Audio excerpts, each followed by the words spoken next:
It is episode 26 today, and we're chilling with Bliss Sibiya, who's actually a very young and talented pioneer. Actually, he's got a lot going on. He wears a lot of hats. He's, first of all, an international. I learned that term out of just the introduction that we did with him not so long ago. He's a rapper, a poet, an author, and that's actually one of the things that I want us to have a conversation about because when he talks about the fact that he's an author, he also brings about some things that might just be a bit you know good enough to enlighten you in a way because it's quite taboo that you'd get a young man who would write about the Jewish culture. So we really want to find out exactly what that is about. Chief, how's it going today? I'm good, Brobo. How are you doing? I feel very honored to be here. Thank you so much. Yeah, no, I'm all right, man. I'm all right. But thank you so much again for giving us this opportunity to have this moment to chill with you. It is a Bliss Sibiya, a young talent from Inanda. Like I did say, he wears a lot of hats. So we're going to be breaking this down. I just want to make sure that we individually put aside each and every segment of who he is as this multi-talented fireball. Let's go straight into it. Well, Unfiltered, what it is a podcast that deals with people who are talented and people who are of interest. You're definitely one of those people with the lots of stories that you have to tell us today. And we're going to have this opportunity, obviously, to engage with you, and you're going to enlighten us in this respect. Let's start right at the beginning because I want us to take it from home and then spread it out to exactly where you would find yourself over the years. You come from Inanda, right? Actually, I was born and raised in Ulenzi. How I decided to say with I'm from Inand is because the Expected Youth was essentially birthed in Inand. And right. The family business is there as well. So I just decided that I'm going to adopt Inand as like my place because what we really want to do, not just in Inanda, but in the Ink area, is to bring lots of attention. Inanda was back in the early 2000s was the murder capital. So it was known, it was put in a bad light.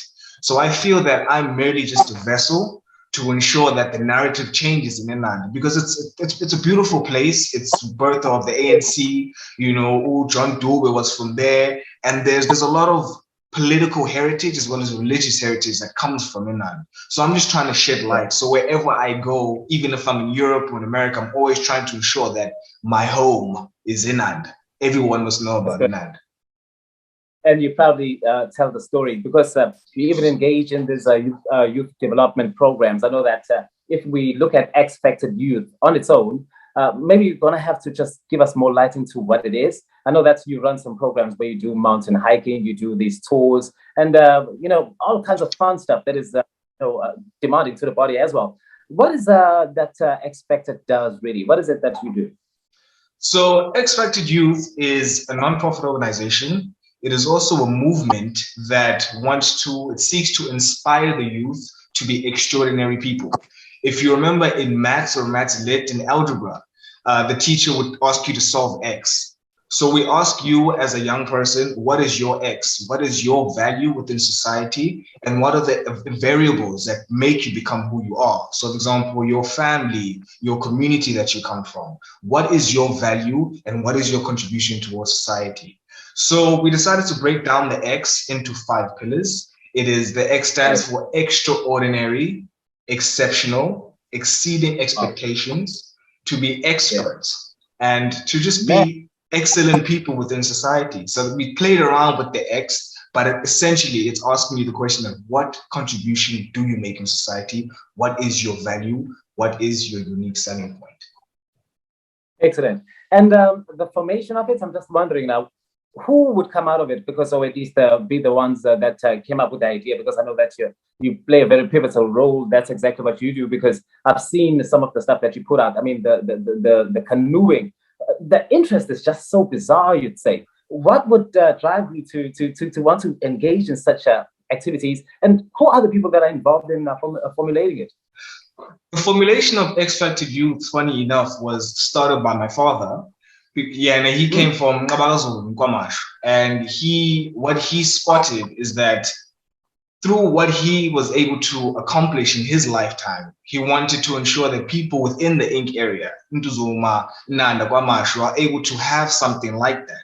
Because he just feels that there's certain NPOs that have like very different offerings And yet he wants to pick a specific niche and do something very, very out of the ordinary, like very extraordinary. And that's why Eswini Lodge is like the headquarters of X Factor Youth. And we do a lot of crazy stuff. I mean, people sometimes like to say that we do white people stuff because you wouldn't catch a black person canoeing or swimming in the dam. So that's what we want to do. Exactly. So we want to introduce that and make it more known, like put people out there, because just because a white person does it doesn't mean it should be a white person's thing. Like there's a reason why they're doing it. They find sanction in doing it their way. So for us, we just want to expose people to not just canoeing and hiking, but a lot of stuff, because there's a lot of stuff out there that we feel that Abantu Bamnyama aren't really exposed to. And that is the aim of the game. I feel like that should be like the next X with X Factor Youth, is exposure, to put people out there, because you never know where people's talents lie. You know, you have to expose people in order to ensure that you can discover talents. Like you may never know, there might be 10 people who are good at canoeing, but they just haven't been introduced to it and they haven't been put there. They haven't thrown into the deep end, if you can put it that way, in order to see that, except this person's actually good at canoeing or good at trail hiking, you know? So we're just trying to expose Abantu Bamnyama, especially in Nanda, to try new things, do extraordinary things, and just be extraordinary people. Exactly. And I guess that's the only way that we can find ourselves, venturing into unknown territory. And isn't that just lovely? Because a person is only going to be connected to something that he's never experienced in a way that is unfathomed. You know, you can do mundane things every single day. It's not an experience anymore. It's just a rotating clock. But every single time that you tap into the unknown, it feels like an experience because it's something that you've never experienced. And then you experience that it's actually good for you. Now, you do all these things, and you're an adventure guy, man. It's crazy. But you would also find yourself tapping into the arts where you dance, man, and then of course there's some short films that are also coming through. I know that Noz is Noz of Express podcast. She also is featured in some of that work that you're busy doing there. The dancing and the poet, that part of you. Who is that? Tell us about that kind of Bliss. So that is the crazy side of Bliss, because before X Factor Youth and all the stuff that I do now, I was an overall artist. Like I was part of like rap collectives, dance collectives back in high school, and I was just obsessed with the power of words, and that's what actually gave birth to my public speaking ability. I believe that in order, like when you're a rapper, you need to have stage presence, you need to move a crowd. So for me, it was learning that, going through that, so I can make the transition when I do get into like a TED talk. At least I have my experience from the rapping, from the performing, from the dancing. So that is like, baby, man. I was listening to the stuff that Cheapest, man, that song that I used on the promo. Absolutely crisp. I know that when I listen to it, there's a show that I used to watch not so long ago. I was just obsessed with it. I have no idea why they cut it off. You remember the Boondocks, right? Yeah. The beginning anthem of that song. When I listened to your song, I mean, I used to listen to. I had it. I think I downloaded it. Some crazy stuff like that because I could never get the original or the actual copy of an album. So I downloaded it and I play it over and over again. When I listened to this song, it sort of went straight back to that. Such amazing. Where's that talent coming from, man? I like to think that it's talent that is cooped up for many years, because what I do is I tend to hibernate for a long time and just study the world and see like what exactly is going on outside. And then that's when like I start writing. Like you would see me literally every day. I would be like on my phone, like my notepad even now is just filled with words because I'm just trying to understand what's going on in the world. And then I formulate it into rhyme. So with the intro song, Black Body Jewish Mind, it was literally during the time I was writing the book, Black Body Jewish Mind. And then it was just a matter of seeing like, yo man, like from what I've read, what I've been exposed to, let me do it in rhyme form because that is the only way that I know it. And I just want to make it hard, you know? I mean, I'm a rap at the end of the day, so I wanted to make it super hard with punchlines, metaphors, but to also educate through music and through poetry, you know? You haven't dropped that part of you. Well, I know that sometimes people that are talented sometimes shift a lot, and sometimes some of them, when they have something that is new brewing and working out for them, they sort of forget about something else that they were doing. So are you sort of experiencing that? Are you feeling like maybe the music is outgrowing you because now your concentration is elsewhere? Not at all. Hey, like what I think is some of us take time because we're just trying to soak everything in at once. And then when the time arrives where it's like, okay, let's get into the studio or let's go on stage, then we get to like put it all out of blast. I'll always be in touch with the artistic side as much as I push like entrepreneurial and endeavors. I push, expect to do things, but like I'll always be an artist. It's just a matter of trying to diversify my artistry and my creativity to ensure that every single field is populated, So yeah, but the music, the art will always be in me, bro. I think it actually becomes easy when you're talented anyway, because you can sort of get away with just being an artist. But when you are talented, it becomes easier. The creativity just sort of comes to you. I pick up a guitar every now and then. I don't know, man. When you play or when you create something like that and a song comes out and you didn't even plan it, but you can actually hear that, wait a second, this actually sounds good. I have to give it to a friend so that maybe they can have the same experience. But that's just me. I'm going crazy. Now, the book, it's called Black Body, Jewish Mind. This is you sort of looking into something else now. This is the other shade that you wear as well. You talk about the fact that the Jewish should be looked at as some kind of a reference point, where if you look at the monetary system and how they've been active in that, the Nobel Prizes that they've come out winning, and the fact that you look at all the communication networks and all the big corporates that are really running this engine called Earth, Jews are right under they're just in that, right? You sort of preach that in your book. What's the inspiration behind the writing of that book? So I always enjoy telling the story. So what happened was I was in Kwamashu at Shisanyama area, and I was just chilling with two of my uncles. And one of my uncles randomly was like, do you guys understand how much influence the Jewish people have, like the Jewish companies? And one of my uncles like, you tripping, like, okay, it's random, but like, okay, we'll hear you. And then he goes down to like the nitty gritty, like the research that, like Hollywood is crazy. Like the Jewish people are just turning up. So me during my quiet time, like in my hibernation, I was like, okay, let me follow this up. Let me see exactly what he's speaking about.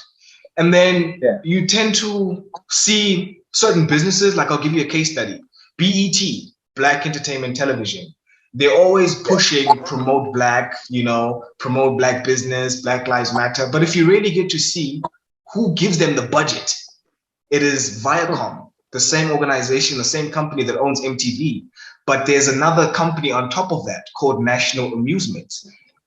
After, right? Exactly. And that is owned by Jews, So then you get to understand, like, during the Holocaust, during those times, you get to understand like why Hitler saw them as a threat. However, I'm trying to argue that instead of seeing them as a threat, let's see it as an opportunity for us to learn. They are a good blueprint because everywhere you go, like if you watch Theo Baloy, one of the interviews on a particular YouTube channel, you get to see that his mentor was a Jew. If you bring it down to the South African context, Discovery is owned by a Jew. Bidvest is owned by a Jew, Brian Joffe of Bidvest, and for Discovery it is, I forgot the name, but he's also what's his name? I'll get the name for you just now. But Discovery is owned by a Jew. So you get to, once you do that, you start seeing like a common thread that now this is actually what's going on, and it's Adrian Gore from Discovery. So you get to understand that clearly there's something going on. Like the Jews have it going on. They have the Jews. What is the Jews? Is it from the religious side, like when you read the Torah, or is it just something that they learn as they grow up? And you get to see that no, it's a long-term thing. From the time they are born, they are introduced to certain cultures, certain principles, how they look at money, how they view money, what money does for them. And even in the story of OJ by Jay-Z, he speaks about Jews. You know, this is how Jews own a lot of property in America. So there's always a good relation. There's always a good relation with Jews. With Jews, there's wealth. So I'm trying to be wealthy. I'm not gonna lie. Like, as much as I'm pushing philanthropy, I'm still trying to ensure that I can support it, I can sustain it, and I have to make money. So what is it that I can do? What is it that I can learn from them in order to ensure that economically I'm okay, so that my community is okay? Man, I like your mind. I like the fact that you sort of look at things in the broader spectrum, and I guess that's what keeps you winning.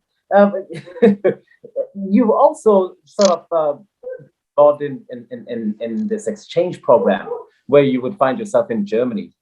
You were a part of that. What was the story behind that?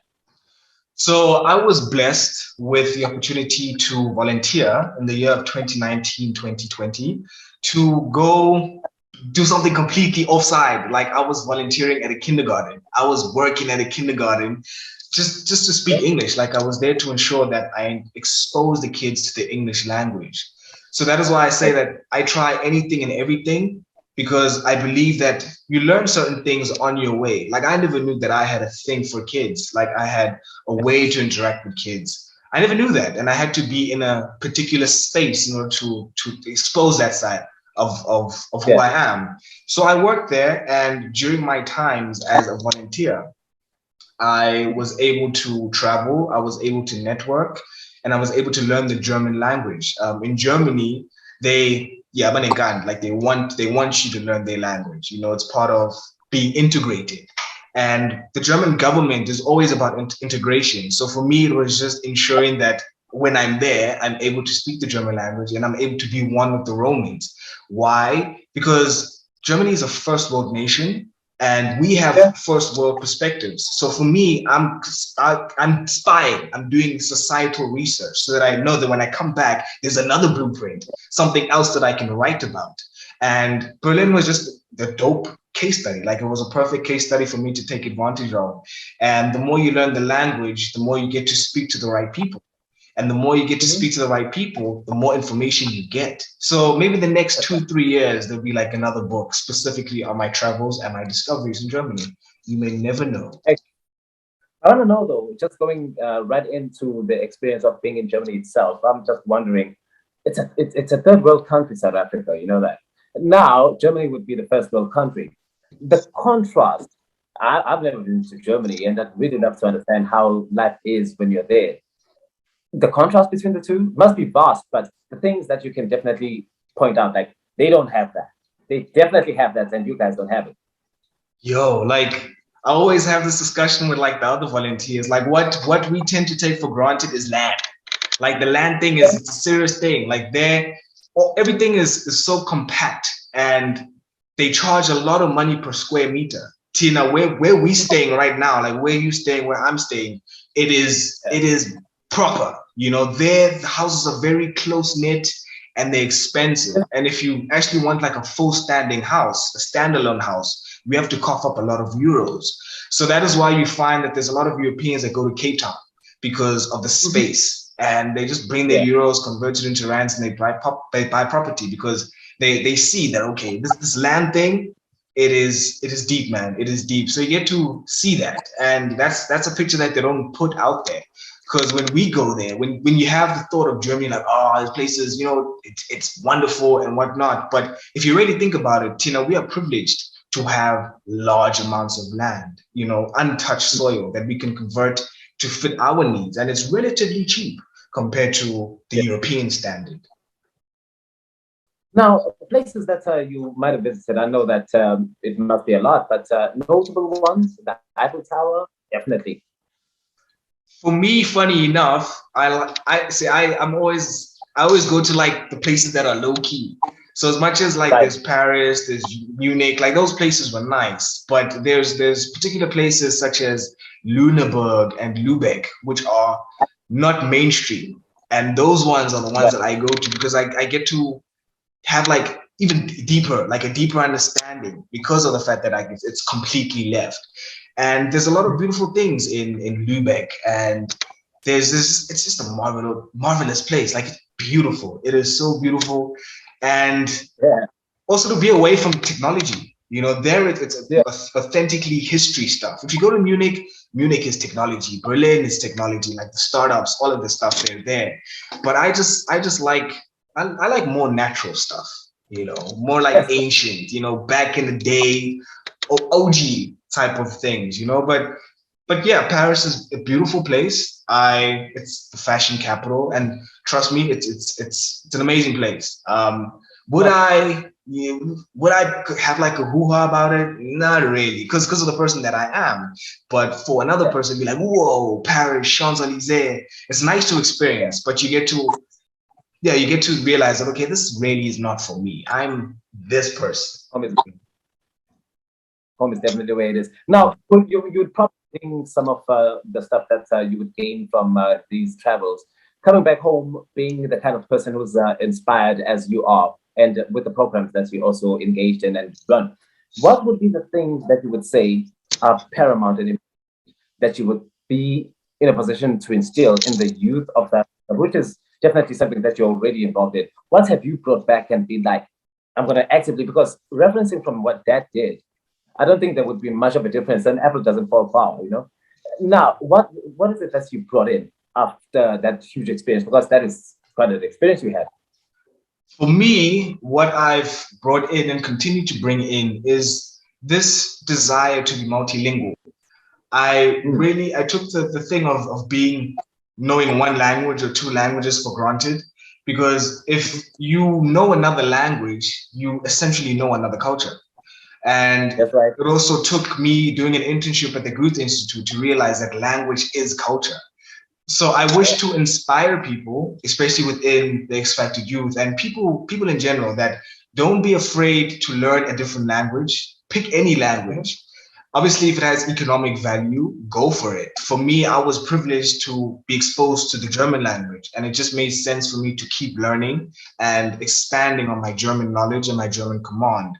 But as internationalists, go out there and Yeah. learn a different language, whether it's Portuguese, Chinese, Japanese, whatever, because you may never know where you might end up in the future and what economic opportunities you may discover. You might have a partnership with a Japanese company because of the fact that you know Yeah. the language. But you don't see these things unless you actually go in, and then 5 years down the line, it'd be like, okay, it Yeah. makes sense why I learned the language, you know? So things take time.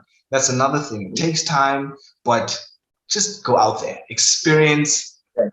get beat up, come back, but always Yeah. ensure that you out there, because there's a lot of opportunities out there, man. There's a lot. You know, speaking to a man who's as inspired as you are, it definitely helps because you can definitely tell that you got your mind in the right place, especially with the nuisance that young men at this day and age experience. You can just tell with the experiencing of the drugs and all the kind of nonsense that they would rather prefer go for instead of putting their heads in the right place. So we're really blessed to have a person like you who doesn't just run alone in his quest of finding the light, but you also bring other people through the expected youth service. We're obviously going to get the information that we required to find out exactly how people can get through, maybe contributions and stuff like that. It's definitely important because it's a program that has to keep running. Just to touch back again to the book now, because I think that we swiftly moved along, but it goes deeper. The book itself now, the title, man. What's behind the story there? What's up with that? So the title, I know that the intention was for to cause a stir, because I want people to essentially ask, like, why Jews?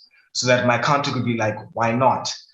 And for me, the contrast, black body, Jewish mind, is to say, as a black person, how do we adopt a Jewish mindset when it comes to our views on leaving a legacy or leaving wealth? Right.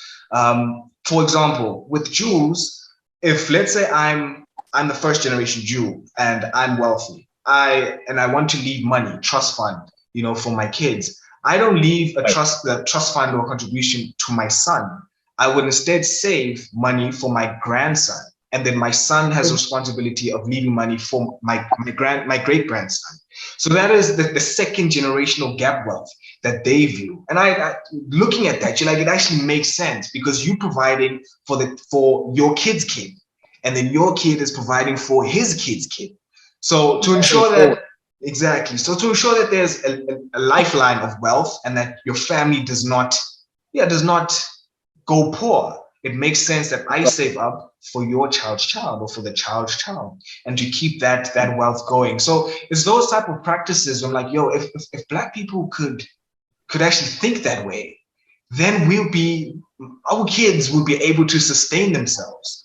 And another thing is, when you look at when you see businesses that says established 1950s, 1960s, you get to see that, okay, legacy, exactly. That's exactly what the book speaks about, is legacy, and what can we learn from that? How do we ensure that our kids are still eating our money? And we have to make sure that business-wise, economic-wise, we understand what is going on. Because this generational curse thing, especially in the Black family, like, it's a thing. And I personally would want to break out of it, but I want my peers to break out of it too, so that our businesses could be established 2000 and whatever, your kids could be chowing off of the podcast that you created, and they're taking it further. They are elevating it in their generation, so the book speaks to that way. And the reason why it's Black Body Jewish Mind, I mean, I have an affiliation with the Jews, but it's not just the Jews that are doing it, it's also the Muslims that have their own practices and their own way of doing things when it comes to wealth creation and wealth preservation. But Black Body Jewish Mind, like, if you were to read the book, you'd understand why. And hopefully one of the days I can send you the book, just so that you can see what exactly, like, how crazy the Jews are, like, what they do, how they view the world, and how they engage with the world. It's something that we can learn and adopt, but also customize to fit the African narrative. Because at the end of the day, we are Black, we are Africans, we have our own traditions. But who's to say we cannot take from different religions, different practices, different ideologies, and just create our own to fit the African setting? Of course, it's possible, right?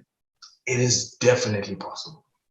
And definitely possible with people like you at the helm of it. If you keep that kind of mindset, and you can share this with a lot of people, you're definitely going to be leading us into the right direction. I'll definitely tell you that. But what's really amazing is the fact that you're putting it so easily, and you're explaining it so easily, and it definitely does make sense. I want to get it myself, and I'll tell you, it's a lot of people that are going to be interested in putting, or at least getting their hands onto the book. Most definitely, it is Bliss Sibiya, and he's extraordinary, man. He's actually experienced it all, and he's going hard. I'm sure that if our youth could have their minds in a place like he does, we'll definitely be in the winning streak. Now, we're probably going to be putting it down now, so I will probably need for you to be able to tell us how people get through to you, your social links and such. How can people get through to you, man? So you are free to follow me on Instagram at Bliss the Nomad, where you will see like voice notes or podcasts of me speaking about particular topics that interest me. It's not according to specific themes. It's just me voicing out. Or you can find me on Facebook at Bliss Sibiya, where I also do the same thing. And then you can also find us on YouTube. YouTube, we have a channel called Expected Youth, where we put all the videos of not just what I'm doing, but what other people within the Expected Youth are doing, because people are doing marvelous things, especially in the rural areas and the township settings. And thanks to people like you who have a chance to interview me, we have a chance to put the spotlight on them as well, and then grow a particular narrative, especially for KZN. I come from KZN. I'm very proud, Zulu person, and I want to ensure that KZN also has a narrative where it shows that there's talent in KZN, bro. Like, there's talent. We just need to ensure that we position ourselves so that the people can see the talent that we have. Bro, I really couldn't have put it any better. It is Bliss Sibiya, and he's definitely giving you all his social links and his ways. That's how you can get through to him. It's actually everything that you would want to think of a content creator. He's all kinds of rounds, man. He's got the right stuff. He's got the magic, and we really appreciate it as Unfiltered with us. So the fact that you've given us this opportunity. Do subscribe to the show And make sure that you follow Bliss as well. He's there on social media, Instagram, Twitter, Facebook. He's all over, actually. You'll enjoy everything that is about. It is Unfiltered with us, Msomi. It is us, Msomi, signing out. And I just want to say, Bliss, bro, thank you so much for this opportunity. Chief. Bro, thank you so much. The things that you do, like, I'm telling you, man, like, keep doing it. Keep being unfiltered and just keep finding these people, man, because KZN has a lot of talent, and platforms such as yours are definitely going to set the tone of what KZN is going to be, especially in 2022 and beyond. Thank you so much. Man, listen, we're coming out of a very terrible time right now. We're coming out from this COVID nonsense. Actually, we're still in it. And the fact that this is exactly where the importance of this phase. Bro, we're supposed to be signing out, but I don't care. All right? We're supposed to be coming out of this nonsense. We're still in it. But COVID is sort of good in a way, I want to say. Unfiltered was born out of this COVID nonsense because it came out of a space of, oh, jeepers, man, I'm stressed. I have no idea how we're going to come out of this nonsense. Are we going to live? These vaccines, are they going to kill us? You listen to all kinds of man. You listen to all kinds of stuff. You listen to all kinds of stuff coming from everywhere on social media. But it's amazing that, you know, it pushed you to a little corner where and be afraid to talk to a lot of people. That little space and introspection, that little space that you get to sit by yourself and be scared of going everywhere or anywhere for that matter, it makes you think and wonder, what are the chances of me creating something that I've always thought of, but I was too busy on the outside to be able to do it? Now this COVID has made me sit inside the house, and now I'm actually doing this. That's magic, man. These things work in these mysterious ways. Out of bad comes good. Out of good comes bad. It's going like that, yin and yang. Bliss, bro. Thank you so much. Thank you so much, eh? Thank you so much, good sir.